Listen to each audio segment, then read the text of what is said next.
نوذات اور اس کا پہلا باب جو 36 آیات پر مشتمل ہے۔ اور یشوع کی موت کے بعد یوں ہوا کہ بنی اسرائیل نے خداوند سے پوچھا کہ ہماری طرف سے کنانیوں سے جنگ کرنے کو پہلے کون چڑھائی کرے؟ خداوند نے کہا کہ یہودا چڑھائی کرے، اور دیکھو میں نے یہ ملک اس کے ہاتھ میں کر دیا ہے۔ تب یہودا نے اپنے بھائی شمعون سے کہا کہ تو میرے ساتھ میرے کرے کے حصے میں چل تاکہ ہم کنانیوں سے لڑیں، اور اسی طرح میں بھی تیرے کرے کے حصے میں تیرے ساتھ چلوں گا۔ سو شمعون اس کے ساتھ گیا، اور یہودا نے چڑھائی کی، اور خداوند نے کنانیوں اور فریزیوں کو ان کے ہاتھ میں کر دیا، اور انہوں نے بزک میں ان میں سے 10,000 مرد قتل کیے۔ اور ادونی بزک کو بزک میں پا کر وہ اس سے لڑے اور کنانیوں اور فریزیوں کو مارا، پر ادونی بزک بھاگا، اور انہوں نے اس کا پیچھا کر کے اسے پکڑ لیا اور اس کے ہاتھ اور پاؤں کے انگوٹھے کاٹ ڈالے۔ تب ادونی بزک نے کہا کہ ہاتھ اور پاؤں کے انگوٹھے کٹے ہوئے 70 بادشاہ میری میز کے نیچے ریزہ چینی کرتے تھے، سو جیسا میں نے کیا ویسا ہی خدا نے مجھے بدلا دیا۔ پھر وہ اسے یروشلیم میں لائے اور وہ وہاں مر گیا۔ اور بنی یہودا نے یروشلیم سے لڑ کر اسے لے لیا اور اسے تیتیغ کر کے شہر کو آگ سے پھونک دیا۔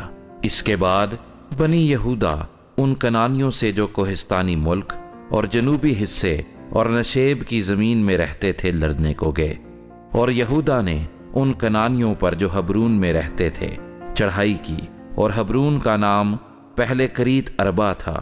وہاں انہوں نے سیسی اور اخیمان اور تلمی کو مارا۔ وہاں سے وہ دبیر کے باشندوں پر چڑھائی کرنے کو گیا۔ دبیر کا نام پہلے کریت صفر تھا۔ تب کالب نے کہا جو کوئی کریت صفر کو مار کر اسے لے لے، میں اسے اپنی بیٹی اقصا بیاہ دوں گا۔ اور کالب کے چھوٹے بھائی کنز کے بیٹے غتنییل نے اسے لے لیا، پس اس نے اپنی بیٹی اقصا اسے بیاہ دی۔ اور جب وہ اس کے پاس گئی تو اس نے اسے ترغیب دی کہ وہ اس کے باپ سے ایک کھیت مانگے۔ پھر وہ اپنے گدھے پر سے اتر پڑی۔ تب کالب نے اس سے کہا تو کیا چاہتی ہے؟ اس نے اس سے کہا مجھے برکت دے، چونکہ تو نے مجھے جنوب کے ملک میں رکھا ہے، اس لیے پانی کے چشمے بھی مجھے دے۔ تب کالب نے اوپر کے چشمے اور نیچے کے چشمے اسے دیے۔ اور موسیٰ کے سالے کینی کی اولاد کھجوروں کے شہر سے بنی یہودا کے ساتھ یہودا کے بیابان کو جو اراد کے جنوب میں ہے چلی گئی، اور جا کر لوگوں کے ساتھ رہنے لگی۔ اور یہودا اپنے بھائی شمعون کے ساتھ گیا، اور انہوں نے ان کنانیوں کو جو صفت میں رہتے تھے مارا، اور شہر کو نیست و نابود کر دیا۔ سو اس شہر کا نام ہرما کہلایا۔ اور یہودا نے غزہ اور اس کی نواحی، اور اسکلون اور اس کی نواحی، اور اکرون اور اس کی نواحی کو بھی لے لیا، اور خداوند یہودا کے ساتھ تھا۔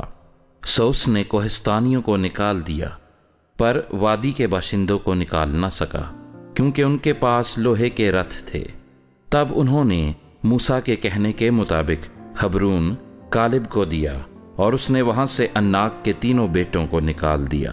اور بنی بنیامین نے ان یبوسیوں کو جو یروشلیم میں رہتے تھے نہ نکالا، سو یبوسی بنی بنیامین کے ساتھ آج تک یروشلیم میں رہتے ہیں۔ اور یوسف کے گھرانے نے بھی بیتیل پر چڑھائی کی، اور خداوند ان کے ساتھ تھا۔ اور یوسف کے گھرانے نے بیتیل کا حال دریافت کرنے کو جاسوس بھیجے، اور اس شہر کا نام پہلے لوز تھا۔ اور جاسوسوں نے ایک شخص کو اس شہر سے نکلتے دیکھا، اور اس سے کہا کہ شہر میں داخل ہونے کی راہ ہم کو دکھا دے تو ہم تجھ سے مہربانی سے پیش آئیں گے۔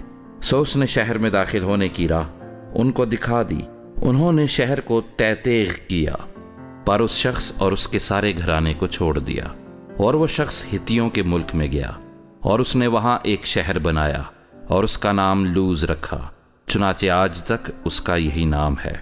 اور منسی نے بھی بیت شان اور اس کے قصبوں، اور تناک اور اس کے قصبوں، اور دور اور اس کے قصبوں کے باشندوں، اور ابیلام اور اس کے قصبوں کے باشندوں، اور مجدد اور اس کے قصبوں کے باشندوں کو نہ نکالا، بلکہ کنانی اس ملک میں بسے ہی رہے۔ پر جب اسرائیلیوں نے زور پکڑا تو وہ کنانیوں سے بیگار کا کام لینے لگے، پر ان کو بالکل نکال نہ دیا۔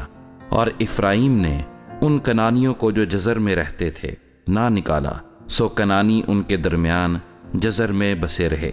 اور زبولون نے کترون اور نحلال کے لوگوں کو نہ نکالا، سو کنانی ان میں بود و باش کرتے رہے اور ان کے مطیع ہو گئے۔ اور عاشر نے اکو اور سیدا اور احلاب اور اکزیب اور حلبہ اور افیق اور رہوب کے باشندوں کو نہ نکالا، بلکہ عاشری ان کنانیوں کے درمیان جو اس ملک کے باشندے تھے بس کے، کیونکہ انہوں نے ان کو نکالا نہ تھا۔ اور نفتالی نے بیت شمس اور بیت انات کے باشندوں کو نہ نکالا، بلکہ وہ ان کنانیوں میں جو وہاں رہتے تھے بس گیا، تو بھی بیت شمس اور بیت انات کے باشندے ان کے مطیع ہو گئے۔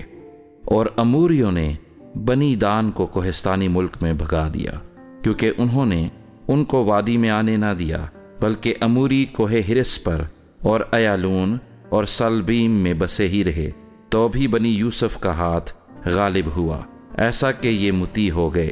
اور اموریوں کی سرحد اکربیم کی چڑھائی سے یعنی چٹان سے شروع کر کے اوپر تھی۔